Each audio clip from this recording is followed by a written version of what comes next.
Sugar 300 ആയാലും 400 ആയാലും നമുക്ക് റിവേഴ്സ് ചെയ്ത് തിരിച്ചു കൊണ്ടുവരാം. അതുപോലെ തന്നെ നിങ്ങൾക്ക് മരുന്നില്ലാതെയും ഷുഗർ നിയന്ത്രിക്കാൻ കഴിയും. ഇന്ന് ഞാനിവിടെ പറയാൻ പോകുന്നത് പ്രമേഹ രോഗികൾക്ക് എങ്ങനെയാണ് മരുന്നില്ലാതെ അല്ലെങ്കിൽ ഷുഗർ തിരിച്ച് റിവേഴ്സ് ചെയ്ത് കൊണ്ടുവരാനായിട്ട് കഴിയുന്നത്, അതിനായിട്ട് നമ്മളിവിടെ എന്തൊക്കെയാണ് ചെയ്യുന്നത് എന്നുള്ളതിൻ്റെ എക്സ്പ്ലനേഷൻസ് ആണ്. നിങ്ങളും ഇതുപോലെ ചെയ്യുകയാണെങ്കിൽ ഉറപ്പായും ഒരു റിസൾട്ട് നിങ്ങൾക്ക് കിട്ടുന്നതായിരിക്കും. ഇന്ന് ഒരു വീട്ടിൽ 2 ഡയബറ്റിക് പേഷ്യൻ്റ് അല്ലെങ്കിൽ അതിൽ കൂടുതൽ ഡയബറ്റിക് പേഷ്യൻ്റ് ഉള്ളൊരു കാലഘട്ടത്തിലൂടെയാണ് നമ്മൾ കടന്നു പോകുന്നത്. ഇതിലെനിക്ക് ആദ്യം തന്നെ പറയാനുള്ളത്, ഡയബറ്റീസ് എന്ന് പറയുന്നത് ഒരു മാറാ രോഗമൊന്നുമല്ല, ഇതൊരു ജീവിതശൈലി രോഗമാണ്. നമ്മൾ ദൈനംദിനം പ്രവർത്തിച്ച് വരുന്നതിലുള്ള മിസ്റ്റേക്കുകൾ കാരണമാണ് നമുക്ക് ഇത്തരം അസുഖം വരുന്നത്. കൂടുതലായിട്ടും രക്തത്തിൽ ഷുഗറിൻ്റെ അളവ് കൂടുന്നത്. വ്യായാമ മുറകളിലൂടെയും ഭക്ഷണക്രമങ്ങളിലൂടെയാണ് നമ്മളിവിടെ ഇതിനെ നിയന്ത്രിക്കുന്നത്. അതാണ് നിങ്ങൾക്ക് പറഞ്ഞു തരാൻ ഉദ്ദേശിക്കുന്നതും. ഞാൻ doctor Amina, medical officer, Prana natural care centre.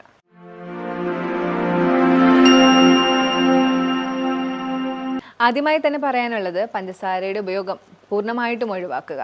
അതുപോലെ തന്നെ നിങ്ങൾ നല്ല അന്നജം, അതായത് കോംപ്ലക്സ് കാർബോഹൈഡ്രേറ്റ്, ഇപ്പം നിങ്ങൾ കൂടുതലായിട്ടും കേട്ട് മനസ്സിലാക്കി വരുന്ന ഒന്നാണ്. അതായത് പെട്ടെന്ന് ഷുഗർ, ഗ്ലൂക്കോസ് ബ്ലഡിലേക്ക് എടുക്കാത്ത തരത്തിലുള്ള കാർബോഹൈഡ്രേറ്റ്, മില്ലറ്റ്, ചാമ, തിന, ചോളം, ഇതൊക്കെ ഇതിലാണ് വരുന്നത്. ഫ്രൂട്ട്സ്, വെജിറ്റബിൾസ് ഒക്കെ ഇതിനകത്ത് വരുന്നുണ്ട്. ഭക്ഷണത്തിൽ കൂടുതലായിട്ട് ഫൈബർ കണ്ടൻറ്റുള്ള ഭക്ഷണങ്ങൾ നിങ്ങൾ കഴിക്കാനായിട്ട് ശ്രദ്ധിക്കുക.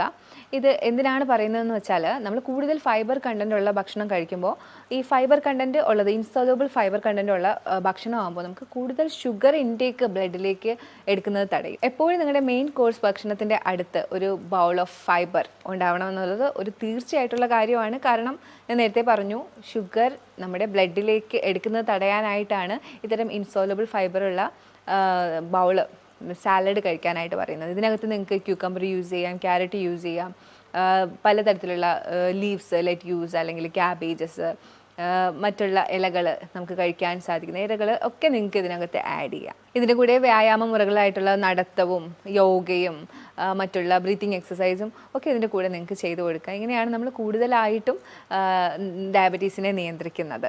ഒരു ഡയബറ്റിക് പേഷ്യൻ്റ് എപ്പോഴും ചെറിയ അളവിലുള്ള ഭക്ഷണം കൂടുതൽ സമയങ്ങളിലായിട്ട് കഴിക്കുക. ഒരു 7 ടൈമൊക്കെ നിങ്ങൾക്ക് കഴിക്കാം, പക്ഷേ ഈ കഴിക്കുന്ന സമയത്ത് ചെറിയ അളവിലുള്ള ഭക്ഷണങ്ങളായിരിക്കണം കഴിക്കേണ്ടത്. അതായത് 2 റാഗി ദോശ, കുറച്ച് റൈസ്, ഇതിനെക്കുറിച്ചൊക്കെ ഞാൻ എന്തായാലും വരുന്ന ഇതിലേക്ക് ഞാൻ എക്സ്പ്ലെയിൻ ചെയ്യുന്നുണ്ടാവും. അപ്പോൾ അങ്ങനെ വേണം നിങ്ങൾ കഴിക്കാനായിട്ട്. അതുപോലെ തന്നെ ബാലൻസ് ചെയ്തിട്ട് കഴിക്കുക. പ്രോട്ടീൻ ഉണ്ടാവണം, ഫൈബർ ഉണ്ടാവണം, അന്നജം ഉണ്ടാവണം, നല്ല ഫാറ്റ് ഉണ്ടാവണം. ഇതെല്ലാം അടങ്ങിയ ഒരു പ്ലേറ്റ് വേണം ഒരു ഡയബറ്റിക് പേഷ്യൻ്റ് കഴിക്കാനായിട്ട്. ഡയബറ്റിക് പേഷ്യൻ്റ് എന്താണ് രാവിലെ കഴിക്കേണ്ടത് എന്നുള്ളൊരു ക്വസ്റ്റ്യൻ ഉണ്ടാവും. എന്ത് നമ്മൾ രാവിലെ കഴിക്കണം, എന്ത് ഉച്ചയ്ക്ക് കഴിക്കണം, എന്ത് വൈകിട്ട് കഴിക്കണം. എപ്പോഴും രാവിലെ നിങ്ങൾ എനർജറ്റിക് ആയിട്ടുള്ള ഭക്ഷണം കഴിക്കുക. അത് ആരായാലും എനർജറ്റിക് ആയിട്ട് കഴിക്കണം. ഡയബറ്റിക് പേഷ്യൻ്റ് എന്തായാലും എനർജറ്റിക് ആയിട്ട് തന്നെ കഴിക്കണം. അപ്പോൾ അന്നജവും പ്രോട്ടീനും കൂടുതൽ അടങ്ങിയിട്ടുള്ള ഭക്ഷണം കഴിക്കാനായിട്ട് ശ്രദ്ധിക്കുക. അതിൽ തന്നെ അന്നജം കോംപ്ലക്സ് സെലക്ട് ചെയ്യുക. റാഗി, ചാമ, മില്ലറ്റ് അങ്ങനെയുള്ളവ ചൂസ് ചെയ്യുക. അതിൻ്റെ കൂട്ടത്തിൽ നിങ്ങൾക്ക് പ്രോട്ടീനായിട്ട് ദാലോ, പയറോ അല്ലെങ്കിൽ ചനയോ എന്തെങ്കിലും എടുക്കാം, മുട്ട എടുക്കാം. നിങ്ങൾക്ക് നോൺ വെജ് യൂസ് ചെയ്യാൻ കുഴപ്പമില്ലാത്തവരാണെങ്കിൽ നോൺ വെജ് യൂസ് ചെയ്യാം. അപ്പോൾ എപ്പോഴും പ്രിപ്പറേഷനിൽ ശ്രദ്ധിക്കുക. അതിനെ കൂടുതൽ മോശമാക്കാത്ത രീതിയിൽ എരിവും പുളിയും ഒക്കെ കൂട്ടി ആക്കാതിരിക്കുക. ഡയബറ്റിക് പേഷ്യൻസ് ചായ കുടിക്കാമോ എന്നുള്ളത് കേരളത്തിൽ ഒരു വലിയ ക്വസ്റ്റ്യൻ തന്നെയാണ്. നമ്മൾ കൂടുതലും ചായ പ്രേമികളാണ്. ചായ കുടിക്കാമോ എന്ന ക്വസ്റ്റ്യത്തിനുപരി ഡയബറ്റിക് പേഷ്യൻസ് ചായ കുടിക്കുന്നത്, ഞാൻ ചായ കുടിക്കാറുണ്ട്, മധുരം ഇടാതെയാണ് ഞാൻ ചായ കുടിക്കുന്നതെന്ന് പറയും. പക്ഷേ അതിൻ്റെ കൂടെ ഒരു ബിസ്ക്കറ്റ് ഉണ്ടാവും. അപ്പോൾ ദയവ് ചെയ്ത് ഡയബറ്റിക് പേഷ്യൻസ് ഇത്തരം ശീലങ്ങൾ, നിങ്ങൾ ബിസ്ക്കറ്റ് അതുപോലെയുള്ള സാധനങ്ങൾ അങ്ങ് ഒഴിവാക്കുക. അതുപോലെ തന്നെ നിങ്ങൾ ചായ, അതിനകത്ത് വരുന്നത്, ഇപ്പം നിങ്ങൾക്ക് ചായ മധുരം ഇടാത്ത ചായയല്ലേ, അപ്പോൾ ഒരു ചായ കുടിക്കാമെന്ന് വിചാരിക്കും. പക്ഷേ അതിനകത്ത് വരുന്ന തേയിലയ്ക്കകത്ത് ഉള്ളൊരു പ്രോപ്പർട്ടി എന്ന് പറയുന്നത് നമ്മുടെ ബ്ലഡിനെ കോൺസെൻട്രേറ്റ് ആക്കും. അപ്പോൾ ഇങ്ങനെ കോൺസെൻട്രേറ്റ് ആക്കുമ്പോഴത്തേക്കും നമുക്ക് ഷുഗറിൻ്റെ ആ ഒരു ഹൈപ്പ് കൂടും ബ്ലഡിൽ. അങ്ങനെയാണ് ചായ നെഗറ്റീവായിട്ട് ബാധിക്കുന്നത്. അപ്പോൾ ഡയബറ്റിക് പേഷ്യൻ്റ് സത്യം പറഞ്ഞാൽ ചായ അങ്ങ് അവോയ്ഡ് ചെയ്യുന്നതാണ് നല്ലത്. കാരണം എന്തിനാണ് അങ്ങനെ ഒരു കാര്യം? അതിന് പകരം നിങ്ങൾക്ക് ഹെർബൽ ടീയോ അല്ലെങ്കിൽ പച്ചക്കറിയുടെ ജ്യൂസുകൾ, അതെങ്ങനെ പറയാൻ കാര്യം, കാലറി റെസ്ട്രിക്റ്റ് ചെയ്യാനായിട്ടാണ്. ഹെർബൽ ടീക്കകത്ത് നിങ്ങൾക്ക് സിന്നമണോ, അതായത് കറുവപ്പട്ട ഇട്ടിട്ടോ ഇഞ്ചി ഇട്ടിട്ടോ എന്തെങ്കിലുമൊക്കെ, ശംഖുപുഷ്പം, തുളസിയില അങ്ങനെയുള്ളതൊക്കെ ചേർത്തിട്ടുള്ള ഹെർബൽ ടീ നിങ്ങൾക്ക് ഓപ്റ്റ് ചെയ്യാം. അതുപോലെ തന്നെ നിങ്ങൾക്ക് കുമ്പളനീര്, കുക്കുംബറിൻ്റെ നീര്, ക്യാരറ്റ്, അങ്ങനെ പലതും, അല്ലെങ്കിൽ ഇലകളുടെ ജ്യൂസ് ഒക്കെ നിങ്ങൾക്ക് ഓപ്റ്റ് ചെയ്യാം. ഇതിൻ്റെ കൂട്ടത്തിൽ കുറച്ച് നട്ട്സ് സോക്ക് ചെയ്ത് രാവിലെ കഴിക്കുന്നത് വൈകിട്ട് കഴിക്കുന്നതും വളരെ നല്ലതാണ്. അപ്പോൾ ഇത്രയൊക്കെ കഷ്ടപ്പെട്ട് നമ്മൾ ഈ ഡയബറ്റീസിനെ നിയന്ത്രിക്കേണ്ടതുണ്ടോ എന്നുള്ളൊരു ക്വസ്റ്റ്യൻ വരുന്നുണ്ട്. ഇത്രയും നമ്മൾ ചായ അവോയ്ഡ് ചെയ്യുന്നു, മധുരം അവോയ്ഡ് ചെയ്യുന്നു, ഒന്നുമില്ല എന്നുള്ളൊരു ഫീലുണ്ട്. നമുക്കൊരു പൊതുവേ ഉള്ളൊരു സംസാരമുണ്ട്, ഡയബറ്റീസ് രോഗികൾ ഈ മരുന്ന് കഴിച്ചിട്ടാണ് അവരുടെ ഓർഗൻസൊക്കെ നശിച്ചു പോകുന്നതെന്ന്. സത്യം പറഞ്ഞാൽ അതിന് വ്യക്തമായിട്ടുള്ള സ്റ്റഡി ഇല്ല. ഡയബറ്റീസ് രോഗികൾ സത്യം പറഞ്ഞാൽ അവർ ഡയബറ്റീസ് നിയന്ത്രിക്കാത്തത് കാരണമാണ് അവർക്ക് അവയവങ്ങൾക്ക് പ്രശ്നം വരുന്നത്. നമുക്കിത് കൃത്യമായിട്ട് ഞാനിത് പറഞ്ഞു തരാം. ഡയബറ്റീസ് ഉണ്ടാകുമ്പോൾ നമുക്ക് ക്രമാതീതമായി വർദ്ധിച്ചു വരുമ്പോൾ നമ്മൾ ടാബ്ലറ്റ്സ് യൂസ് ചെയ്യും, അലോപ്പതി ഡോക്ടേഴ്സിൻ്റെ അടുത്ത് പോയി ടാബ്ലറ്റ്സ് യൂസ് ചെയ്യും. അറ്റ് ദ സെയിം ടൈം നിങ്ങൾ ഭക്ഷണം നിയന്ത്രിക്കില്ല, കാരണം നമ്മൾ ടാബ്ലറ്റ് കഴിക്കുമല്ലേ, ഭക്ഷണം നിയന്ത്രിക്കില്ല. ഇപ്പോൾ രാവിലെ എടുക്കുന്ന ടാബ്ലറ്റ് അല്ലെങ്കിൽ വൈകിട്ട് എടുക്കുന്ന ടാബ്ലറ്റ്, അതിനിടയിലുള്ള സമയത്ത് നിങ്ങൾക്ക് ഷുഗർ ഹൈക്ക് ഉണ്ടാവും നമ്മുടെ ബ്ലഡിൽ. ആ സമയങ്ങളിൽ അങ്ങനെ ഓരോ ദിവസവും ഷുഗർ ഹൈക്ക് ഉണ്ടാവുന്ന സമയമുണ്ട് ബ്ലഡിൽ. അങ്ങനെ ഓരോ ദിവസവും കടന്നു പോയി കാലക്രമേണ നിങ്ങളുടെ ഓരോ രക്തക്കുഴലുകൾക്കും ചെറിയ ചെറിയ ക്ഷതങ്ങളുണ്ടാവും. അതുപോലെ തന്നെ നെർവസ് സിസ്റ്റത്തിന് ക്ഷതങ്ങളുണ്ടാവും.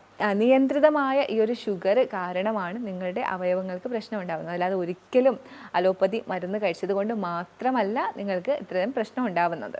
അതുകൊണ്ട് തന്നെ ഷുഗർ നിയന്ത്രിക്കുന്നത് അത്രയും അത്യാവശ്യമാണ്. കാലക്രമേണ നമുക്ക് നഷ്ടപ്പെടുന്നത് ചെറിയ അവയവങ്ങളല്ല.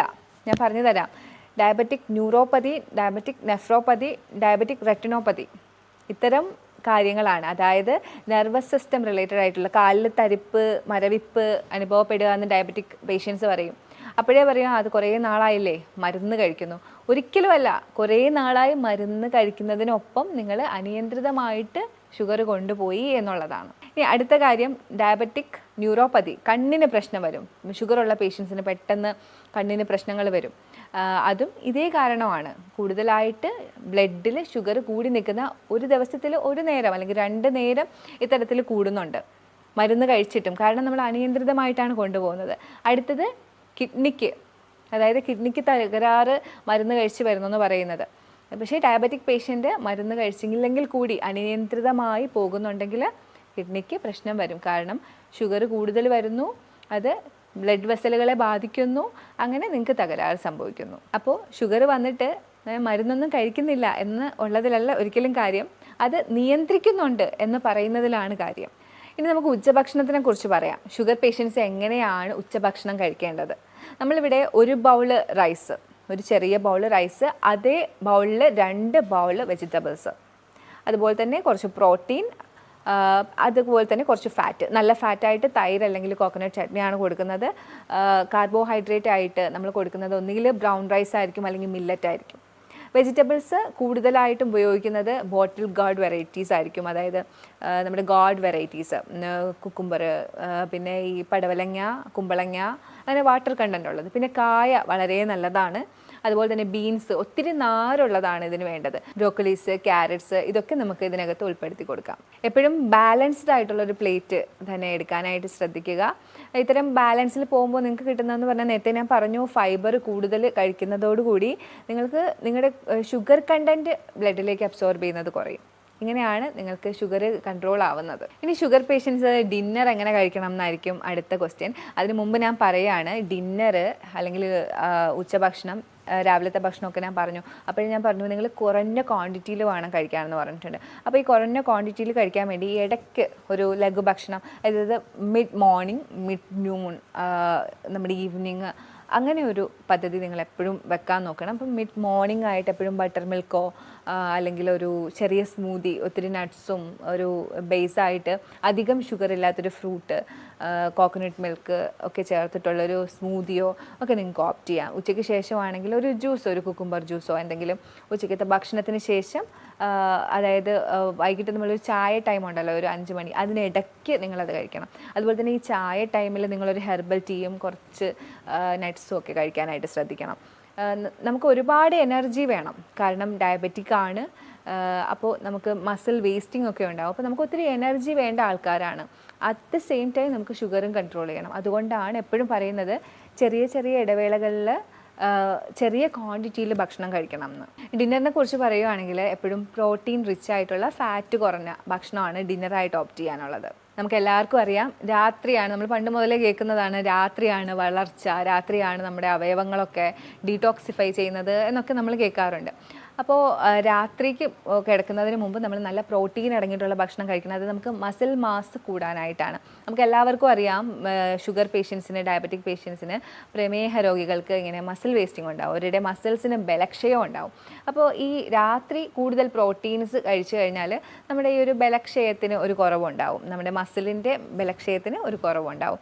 അപ്പോൾ കൂടുതലായിട്ടും പ്രോട്ടീനായിട്ട് നിങ്ങൾക്ക് പയറോ ചനയോ ദാലോ അല്ലെങ്കിൽ മുട്ടയോ ഇറച്ചി കഴിക്കുന്നവരാണെങ്കിൽ അങ്ങനെയോ, നേരത്തെ പറഞ്ഞ പോലെ അതിനെ നിങ്ങൾ കൂടുതൽ വഷളാക്കാതിരിക്കുക, നല്ല രീതിയിൽ കുക്ക് ചെയ്യുക, ഒരുപാട് ഡീപ്പ് ഫ്രൈ ചെയ്യാതെ ഒത്തിരി സ്പൈസി ആയിട്ട് അങ്ങനെയൊന്നും കഴിക്കാതിരിക്കുക, നല്ല നമ്മുടെ വയറ്റിന് ചേരുന്ന രീതിയിൽ പ്രിപ്പയർ ചെയ്ത് കഴിക്കുക. അതുപോലെ തന്നെ രാത്രിയിൽ നിങ്ങൾക്ക് കഴിക്കാൻ പാടില്ല എന്ന് പറയാനുള്ളത് തൈര്, കാരണം കൊഴുപ്പ് അടങ്ങിയിട്ടുള്ളത് നിങ്ങൾ കഴിക്കുവാണെങ്കിൽ ഇൻസുലിൻ്റെ പ്രവർത്തനം നടക്കില്ല. അതുപോലെ തന്നെ നിങ്ങൾ ഡീപ്പ് ഫ്രൈഡ് ആയിട്ടുള്ളതൊന്നും കഴിക്കാതിരിക്കുക രാത്രി. മിക്ക ആളുകൾക്കുള്ളൊരു ശീലമാണ് മെയിൻ കോഴ്സ് കഴിഞ്ഞ ഉടനെ നമ്മൾ എന്തെങ്കിലും മധുരമുള്ളത് കഴിക്കുക, അല്ലെങ്കിൽ ഒരു ചായ കുടിക്കുക, ഇങ്ങനെയൊക്കെയുള്ള ശീലങ്ങളുണ്ട്. അപ്പോൾ ഇത് ചെറുപ്പകാലത്താണെങ്കിൽ വലിയ പ്രശ്നമില്ല. നമ്മളൊരു പ്രായം കഴിഞ്ഞു കഴിഞ്ഞാൽ ഇങ്ങനത്തെ ശീലങ്ങൾ വെക്കുമ്പോൾ നമുക്ക് ഉണ്ടാവുന്നത്, നമ്മളൊരു ഭക്ഷണം മെയിൻ കോഴ്സ് കഴിഞ്ഞതിന് ശേഷം ഇങ്ങനെ കഴിക്കുകയാണെങ്കിൽ അതിലുള്ള ടോക്സിസിറ്റീസ് പെട്ടെന്ന് അബ്സോർബ് ചെയ്യും, അത് ഏതായാലും. അപ്പോൾ ഇപ്പോൾ ഷുഗർ ആണെങ്കിൽ പോലും, ഫ്രക്ടോസ് ആണെങ്കിൽ പോലും ഏറ്റവും പെട്ടെന്ന്, ഇപ്പോൾ ഷുഗർ നമ്മളിപ്പം പഴവർഗ്ഗങ്ങളാണ് കഴിക്കുന്നതെങ്കിൽ അത് പെട്ടെന്ന് അബ്സോർബ് ചെയ്യുന്ന ഒരവസ്ഥയാണ്. ചായ ആണെങ്കിൽ ചായയിലുള്ള ആ ഒരു ഘടകങ്ങളൊക്കെ പെട്ടെന്ന് അബ്സോർബ് ചെയ്യും. അപ്പോൾ ഇത്തരത്തിലുള്ള ശീലങ്ങൾ, അത് കഴിച്ച ഉടനെ ഉള്ള ഒരു ലഘു ഭക്ഷണം അതിൻ്റെ കൂടെ കഴിക്കുന്നത് ഒഴിവാക്കുക. ഭക്ഷണത്തിന് ശേഷമുള്ള ഈ ഫ്രൂട്ട്സ് ആയാലും ചായ ആയാലും എടുക്കുന്ന രീതിയെക്കുറിച്ച് പറയുമ്പോൾ എനിക്ക് ഓർമ്മ വരുന്നത്, എനിക്ക് പരിചയമുള്ള ഒരാൾ ഒരുപാട് നാൾ ഇവർ ഭക്ഷണത്തിന് ശേഷം ഫ്രൂട്ട്സ് കഴിക്കുമായിരുന്നു. ഒത്തിരി ഹെൽത്തി ആണെന്ന് നമ്മളൊക്കെ ഒരുപാട് നാൾ വിശ്വസിച്ചിരുന്നതാണ്, ഇപ്പോൾ മാറി മാറി വരുന്നുണ്ട്. ഭക്ഷണത്തിന് ശേഷം ഇവർ ഫ്രൂട്ട്സ് കഴിക്കും. അങ്ങനെ ഒരുപാട് നാളുകൾ അങ്ങനെ കഴിച്ച് വന്ന ഒരിക്കൽ അസഹനീയമായ വയറുവേദനയാണ് ഇദ്ദേഹത്തിന്. അങ്ങനെ സഹിക്കാൻ പറ്റാതെ ഹോസ്പിറ്റലിൽ പോകുമ്പോൾ അവരൊരു ടാബ്ലറ്റ് കൊടുക്കും, അപ്പോൾ ആ വേദന കുറയും. വീണ്ടും ഇത് തന്നെയാണ്, വീണ്ടും ഇങ്ങനെ വേദന വരുന്നുണ്ട്. അങ്ങനെ അവർ കേരളത്തിലേക്ക് വരികയും ഒരു പ്രകൃതി ചികിത്സാലയത്തിൽ പോവുകയും ചെയ്തു. അവർ ക്രമം പറഞ്ഞു കൊടുത്തു എങ്ങനെയാണ് കഴിക്കേണ്ടത്. അതുപോലെ തന്നെ 10 ദിവസത്തെ ട്രീറ്റ്മെൻ്റ് ആണല്ലോ, ആ സമയത്ത് ക്രമത്തിൽ കഴിച്ചപ്പോൾ ഇദ്ദേഹത്തിൻ്റെ വേദനയൊക്കെ മാറി. അപ്പോൾ ഈ ഫുഡിൻ്റെ ക്രമം അത്രയധികം ഇമ്പോർട്ടൻ്റ് ആണ്. ഒരിക്കലും നിങ്ങളൊരു മെയിൻ കോഴ്സ് കഴിഞ്ഞിട്ട് ഇത്തരം ലഘു ഭക്ഷണങ്ങൾ, അതായത് ഫ്രൂട്ട്സ് അല്ലെങ്കിൽ ചായ അല്ലെങ്കിൽ മധുരങ്ങൾ കഴിക്കാതിരിക്കുക. അത് നിങ്ങളെ ഒത്തിരി എഫക്റ്റ് ചെയ്യും. ആദ്യമാണ് നിങ്ങൾ ഇത്തരം ഫ്രൂട്ട് അല്ലെങ്കിൽ റോ ഒക്കെ കഴിക്കാനുള്ളത്. പിന്നീട് നിങ്ങൾ അന്നജവും പ്രോട്ടീനും ഒക്കെ കഴിക്കുക. പതുക്കെ കൂടി വരുന്ന രീതിയിലാണ് നിങ്ങൾ കഴിക്കേണ്ടിയുള്ളത്. അപ്പോൾ അതൊരിക്കലും നിങ്ങൾ റിവേഴ്സ് ചെയ്ത് കഴിക്കാതിരിക്കുക. കൂടുതൽ ആളുകൾക്കുള്ളൊരു സംശയമാണ്, അല്ലെങ്കിൽ മാൽ പ്രാക്ടീസ് ചെയ്തുകൊണ്ടിരിക്കുന്ന ഒരു കാര്യമാണ് ഫ്രൂട്ട്സ് കൂടുതൽ കഴിക്കുക. ഫ്രൂട്ട്സിനകത്ത് ഫ്രക്ടോസ് അല്ലേ എന്നുള്ളൊരു രീതിയിൽ, ഫ്രക്ടോസ് അതിന് ഗ്ലൂക്കോസ് അല്ലല്ലോ, ഗ്ലൂക്കോസ് കൂടുന്നതല്ലേ പ്രശ്നം. ഈ ഫ്രക്ടോസ് എന്ന് പറയുന്നത് ഗ്ലൂക്കോസിൻ്റെ ഒരു ഭാഗമാണ്, അതുപോലെയുള്ളതാണ്. അത് വിഘടിച്ച് കഴിഞ്ഞാൽ ഗ്ലൂക്കോസ് തന്നെയാണ് ആവുന്നത്. അപ്പോൾ ഫ്രക്ടോസ് കൂടുതൽ അളവ് നമ്മുടെ ഉള്ളിൽ എത്തിക്കഴിഞ്ഞാൽ അത് ഗ്ലൂക്കോസായിട്ട് തന്നെയാണ് മാറുന്നത്. അതായത് ഞാൻ എപ്പോഴും പറയും, അമിതമായാൽ അമൃതും വിഷം. എല്ലാവരും ചോദിക്കും അത് കഴിക്കാവോ, ഇത് കഴിക്കാവോ? എല്ലാത്തിനും ഒരു ബാലൻസ് വേണം. നമ്മൾ ചെറിയ കുട്ടികളല്ല, നമുക്ക് പ്രായമായി. അപ്പോൾ എന്ത് ഉള്ളിൽ ചെന്നാലും അതിനെ സ്റ്റോർ ചെയ്ത് വെച്ച് കളയും നമ്മുടെ ബോഡി. അതുകൊണ്ട് തന്നെ ഫ്രക്ടോസ് ആണെങ്കിൽ പോലും നിങ്ങൾ അധികം കഴിക്കാതിരിക്കുക. ഇത് കോംപ്ലക്സ് കാർബോഹൈഡ്രേറ്റ് ആണ്, എന്നാൽ കൂടി നിങ്ങൾ ഒരുപാട് കഴിക്കാതിരിക്കുക. അതിൽ തന്നെ നിങ്ങൾക്ക് കൂടുതൽ ഷുഗർ കണ്ടൻ്റുള്ള മാങ്ങ, ചക്കപ്പഴം, അങ്ങനെയൊക്കെയുള്ളത്, ചിക്കു, ഇതൊക്കെ ഒഴിവാക്കുക. ആപ്പിളൊക്കെ നിങ്ങൾക്ക് കഴിക്കുക. അതിൽ തന്നെ ഗ്രീൻ ആപ്പിളാണ് ഏറ്റവും കുറവ് ഇതുള്ളത്, ഷുഗർ ഉള്ളത്. ആപ്പിൾ കഴിക്കാം, മുസംബീസ് കഴിക്കാം, ഗോവ വളരെ നല്ലതാണ്, നമ്മുടെ പേരക്ക, അതൊക്കെ ആണെങ്കിൽ നിങ്ങൾക്ക് ഓപ്റ്റ് ചെയ്യാം. അതുപോലെ തന്നെ നമ്മുടെ പേഷ്യൻസ് എപ്പോഴും ചോദിക്കുക, എന്താ നമുക്ക് മാത്രം ഫ്രൂട്ട് ജ്യൂസ് തരാതെ ഇങ്ങനെ വെജിറ്റബിൾ ജ്യൂസ് തരുന്നത്? നിങ്ങൾ ഹോൾ ഫ്രൂട്ട് കഴിച്ചോളൂ, നിങ്ങൾ ഫ്രൂട്ട് കട്ട് ചെയ്ത് കഴിച്ചോളൂ ഷുഗർ പേഷ്യൻസ്. ഒരിക്കലും ജ്യൂസാക്കി കുടിക്കാതിരിക്കാൻ ശ്രദ്ധിക്കുക. കാരണം ജ്യൂസാക്കി കുടിക്കുമ്പോൾ സംഭവിക്കുന്നത്, ഈ ജ്യൂസിൽ നിന്ന് ഡയറക്റ്റ് നിങ്ങൾക്ക് പെട്ടെന്ന് ഗ്ലൂക്കോസ് അബ്സോർബ് ചെയ്യും. അതിനകത്ത് പിന്നെ ഫൈബർ ഇല്ലല്ലോ. എന്നാൽ അറ്റ് ദ സെയിം ടൈം നിങ്ങളതൊരു ഹോൾ ഫ്രൂട്ടായിട്ടാണ് കഴിക്കുന്നതെങ്കിൽ ഫൈബർ കണ്ടൻറ്റ് കൂടിയുണ്ട്, അത് നിങ്ങളുടെ ഷുഗർ ഇൻടേക്ക് ബ്ലഡിലേക്ക് എടുക്കുന്നത് അങ്ങ് തടഞ്ഞോളും. പ്രമേഹ രോഗികൾ രാത്രിയിൽ എന്തൊക്കെ ചെയ്യാം? നമ്മളിപ്പോൾ എല്ലാവരും ഒത്തിരി ബിസിയാണ്. അപ്പോൾ ഇവർക്ക് രാത്രിയിൽ ചെയ്യാൻ പറ്റുന്ന കുറച്ച് കാര്യങ്ങളാണ് ഞാൻ പറയുന്നത്. ഒരു ബ്രിസ്ക് വാക്കൊക്കെ നടത്താം. അതുപോലെ തന്നെ ചെറിയ വ്യായാമ മുറകളൊക്കെ അവർക്ക് രാത്രി ചെയ്യാം. പിന്നീട് എനിക്ക് പറയാനുള്ളത് കുറച്ച് ട്രീറ്റ്മെൻറ്റുകളെ കുറിച്ചാണ്. അബ്ഡോമിനൽ പാക്ക്, അതിനുവേണ്ടി നിങ്ങൾ ചെയ്യേണ്ടത് ഒരു നീളമുള്ളൊരു തുണി 4 മടക്ക് മടക്കാൻ പറ്റുന്നൊരു തുണി എടുത്ത് അതിനെ നനച്ച് പിഴിഞ്ഞെടുക്കുക, വെറ്റ് ചെയ്തെടുക്കുക. അതിനുശേഷം നിങ്ങളുടെ വയറിന് ചുറ്റും നിങ്ങൾ ചുറ്റുക. ഒരു 2-3 ചുറ്റാനുണ്ടാവും. അത് നിങ്ങളൊരു 20 മിനിറ്റ് വെച്ചിരിക്കുക. അപ്പോൾ ഒരു നനഞ്ഞ തുണി ചുറ്റുന്നത് കൊണ്ട് ഇപ്പോൾ എന്തുണ്ടാവാമെന്ന് നിങ്ങൾക്ക് സംശയം ഉണ്ടാവും. ഇതിൽ നമുക്കൊരു ഫിസിയോളജി വർക്ക് ചെയ്യുന്നുണ്ട്. അതായത് അത് കെട്ടുമ്പോൾ തന്നെ നിങ്ങൾക്കൊരു എക്സൈറ്റേഷൻ ഉണ്ടാവും ഈ ഓർഗൻസിനൊക്കെ. കുറച്ച് കഴിയുമ്പോഴത്തേക്കും നിങ്ങളുടെ നെർവ്സൊക്കെ റിലാക്സ് ആവും. ഈ എക്സൈറ്റേഷനും റിലാക്സേഷനും കിട്ടുന്നത് നിങ്ങളുടെ അബ്ഡോമിനൽ ഓർഗൻസിനൊക്കെ നല്ലതാണ്, കൂട്ടത്തിൽ നിങ്ങളുടെ പാൻക്രിയാസിനും നല്ലതാണ്. അതുപോലെ തന്നെ നിങ്ങൾക്ക് ചെയ്യാൻ പറ്റിയ വേറൊരു ട്രീറ്റ്മെൻറ്റാണ് ഹിപ്പ് ബാത്ത്. ഹിപ്പ് ബാത്ത് ടബാണ് നമ്മൾ ഹോസ്പിറ്റൽസിൽ യൂസ് ചെയ്യുന്നത്. പക്ഷേ നിങ്ങൾക്ക് വീട്ടിൽ തുണി അലക്കാൻ ഉപയോഗിക്കുന്ന ടബോ, നിങ്ങൾക്ക് ഇരിക്കാൻ പരുവത്തിലുള്ള എന്തെങ്കിലും ഒരു ടബ് നിങ്ങൾക്ക് യൂസ് ചെയ്യാം. കാല് പുറത്തേക്ക് ഇട്ടുകൊണ്ട് നിങ്ങൾക്ക് വെള്ളത്തിലേക്ക് ഇരിക്കാം. ഹിപ്പ് താഴ്ത്തി വെച്ച് പൊക്കിൾ വരെ താഴ്ത്തി വെച്ചിട്ടായിരിക്കും ഇരിക്കുന്നത്. ഇതും സെയിം എഫക്റ്റാണ്. നമ്മുടെ നെർവ്സിനെ ആദ്യം എക്സൈറ്റ് ചെയ്യുന്നു, ഉത്തേജിപ്പിക്കുന്നു, പിന്നെ അത് റിലാക്സ് ചെയ്യുന്നു. ആ ഒരു പ്രവൃത്തിയിൽ നിങ്ങൾക്ക് നിങ്ങളുടെ പാൻക്രിയാസ് പ്രവർത്തിക്കുന്നു. ഹിപ്പ് ബാത്ത് എപ്പോഴും കുറച്ച് പകലൊക്കെ എടുക്കുന്നതായിരിക്കും നല്ലത്. പിന്നെ നിങ്ങൾക്ക് ഹോട്ട് ഫുഡ് ഇമേർഷൻ ചെയ്യാൻ ഞാൻ എല്ലാവരോടും പറയുന്നതാണ് hot food immersion. Hot food immersion എടുക്കുമ്പോൾ നിങ്ങൾക്ക് നല്ല ഉറക്കം കിട്ടും. നമുക്ക് എപ്പോഴും എല്ലാ രോഗത്തിനും നല്ല ഉറക്കം ആവശ്യമാണ്. നമ്മുടെ ഒരു ബോഡി ആരോഗ്യമായിട്ടിരിക്കാനായിട്ട് നല്ല ഉറക്കം ആവശ്യമാണ്. അപ്പോൾ ഇത്തരത്തിലുള്ള നമ്മുടെ കണങ്കാല് വരെ നല്ല ചൂടുവെള്ളത്തിൽ മുക്കി ഒരു 20 മിനിറ്റ് ഇരിക്കുക. രക്തയോട്ടം കൂടും, ശരീരം മുഴുവനും രക്തയോട്ടം കൂടും. അതിൽ നിങ്ങളുടെ പാൻക്രിയാസിലേക്കുള്ള രക്തയോട്ടവും കൂടും. ശരീരത്തിലെ മൊത്തം രക്തയോട്ടം ഇങ്ങനെ കൂടുന്നതിലൂടെ ആരോഗ്യം നിങ്ങൾക്ക് നന്നായി സംരക്ഷിക്കാൻ പറ്റും. അപ്പോൾ ഇത്തരം ട്രീറ്റ്മെൻറ്റുകൾ നിങ്ങൾ ചെയ്യുക. ഇതെല്ലാം ചെയ്യണം എന്നല്ല ഉദ്ദേശിക്കുന്നത്, ഇതിൽ നിങ്ങൾക്ക് പറ്റുന്നത്. അതുപോലെ തന്നെ നിങ്ങൾക്ക് ഇത് ഒരു ഡോക്ടറിൻ്റെ സഹായത്തോടെ നിങ്ങൾക്ക് ഏതാണ് അനുയോജ്യമായത് എന്ന് ചോദിച്ച് മനസ്സിലാക്കി ചെയ്യുന്നതായിരിക്കും എപ്പോഴും കൂടുതൽ നല്ലത്. ഇനി പ്രമേഹ രോഗികൾക്ക് കൂടുതലായി നമ്മൾ സജസ്റ്റ് ചെയ്യുന്നൊരു കാര്യമുണ്ട്, ഹൈ ഇൻറ്റൻസിറ്റി ഇൻ്റർവെൽ ട്രെയിനിങ്. അതായത് കാർഡിയോ വർക്കൗട്ടാണ്. ഇതിനകത്ത് നിങ്ങൾ കൂടുതൽ running, machine workouts, jumping, rope വെച്ചിട്ടുള്ള ജമ്പിങ് ഒക്കെയാണ് ഉൾപ്പെടുന്നത്. കൂടുതൽ പെട്ടെന്ന് സ്വെറ്റ് ചെയ്യുന്ന രീതിയിലുള്ള വർക്കൗട്ട്സാണ്. നമ്മുടെ മസിൽസ് കൂടുതലായിട്ട് ഗ്രോ അപ്പ് ആവാൻ ഞാൻ നേരത്തെ പറഞ്ഞല്ലോ, മസിൽ വേസ്റ്റിംഗ് ആണ് ഡയബറ്റീസിൻ്റെ ഒരു അതിൽ വരുന്ന ഒരു സൈഡ് എഫക്റ്റ്, അല്ലെങ്കിൽ ഒരു റിസ്ക് ഫാക്ടറായിട്ട് എപ്പോഴും വരുന്നതാണ് മസിൽ വേസ്റ്റിംഗ്. അതായത് പേശികൾക്ക് ബലക്ഷയം വരും. അപ്പോൾ ഇത്തരം വർക്കൗട്ടുകൾ നിങ്ങളെ സഹായിക്കും. അതുപോലെ തന്നെ ഡയബറ്റീസിൽ തടി കൂടുന്നവരുണ്ട്, അവരുടെ തടി കുറയാനും ഇത് സഹായിക്കും. ഇനി ഡയബറ്റീസ് എപ്പോഴാണ് നമ്മൾ കൂടുതൽ ശ്രദ്ധിക്കേണ്ടത്? ഞാൻ ഓൾറെഡി പറഞ്ഞു, ഡയബറ്റീസ് എന്ന് പറയുന്നത് ശ്രദ്ധിച്ചേ മതിയാവുള്ളൂ. അത്രയും അപകടകാരിയാണ് ഡയബറ്റീസ്. ഡയബറ്റീസ് വന്നിട്ടുണ്ടോ അത് നിങ്ങൾ കൃത്യമായിട്ടുള്ള ചികിത്സയിലൂടെ തന്നെ നിങ്ങൾ പരിഹരിക്കണം. അതുപോലെ തന്നെ ഇപ്പം നിങ്ങൾ കൂടുതൽ ശ്രദ്ധിക്കേണ്ടത്, ഇപ്പോൾ ഡയബറ്റീസ് വന്നു നിങ്ങൾ ശ്രദ്ധിക്കുന്നുണ്ട്, അതിനിടയിൽ നിങ്ങൾക്ക് വരാൻ പറ്റുന്ന കുറച്ച് കാര്യങ്ങളാണ്. നിങ്ങൾക്ക് ഒത്തിരി ക്ഷീണം അനുഭവപ്പെടുക, വിശപ്പ് ഭയങ്കര കൂടുതലായിട്ട് അനുഭവപ്പെടുക, എപ്പോഴും യൂറിനേറ്റ് ചെയ്യാൻ തോന്നുക, അതുപോലെ തന്നെ നിങ്ങൾക്ക് വ്രണങ്ങളുണ്ടായാൽ അത് ഉണങ്ങാതെ വരിക. ഇത്തരം സാഹചര്യങ്ങളിൽ പിന്നെ നിങ്ങൾ വെയിറ്റ് ചെയ്യുകയേ ചെയ്യരുത്. നല്ല വിദഗ്ധമായ ഒരു ഡോക്ടറിനെ തന്നെ കണ്ട് നല്ലൊരു പരിഹാരം നിങ്ങൾ എന്തായാലും കൊണ്ടുവന്നിരിക്കണം. കാരണം കാല് മുറിച്ചു മാറ്റുന്ന രീതിയിലേക്കും ഒക്കെ അത് കൊണ്ടുപോകാം നിങ്ങളെ. അപ്പോൾ ഇതൊക്കെയാണ് ഇന്ന് എനിക്ക് പ്രമേഹത്തിനെ കുറിച്ച് പറയാനുള്ളത്. അപ്പോൾ പ്രമേഹ രോഗികൾ ഇത് കാണുന്നുണ്ടെങ്കിൽ ഉറപ്പായിട്ടും നിങ്ങൾ ഇത്തരം കാര്യങ്ങൾ, ഞാൻ പറഞ്ഞ കാര്യങ്ങളൊക്കെ നിങ്ങളൊന്ന് ഫോളോ ചെയ്ത് നോക്കുക. നിങ്ങൾക്ക് എന്തായാലും നല്ലൊരു റിസൾട്ട് തന്നെ ഇതിനകത്തുനിന്ന് കിട്ടും. നിങ്ങൾക്ക് ഇനി എന്തെങ്കിലുമൊക്കെ സംശയം ഉണ്ടെങ്കിൽ നമ്മുടെ നമ്പറിലേക്ക് വിളിക്കുക. മറ്റൊരു വീഡിയോ ആയിട്ട് നമുക്ക് വീണ്ടും കാണാം. Okay, by.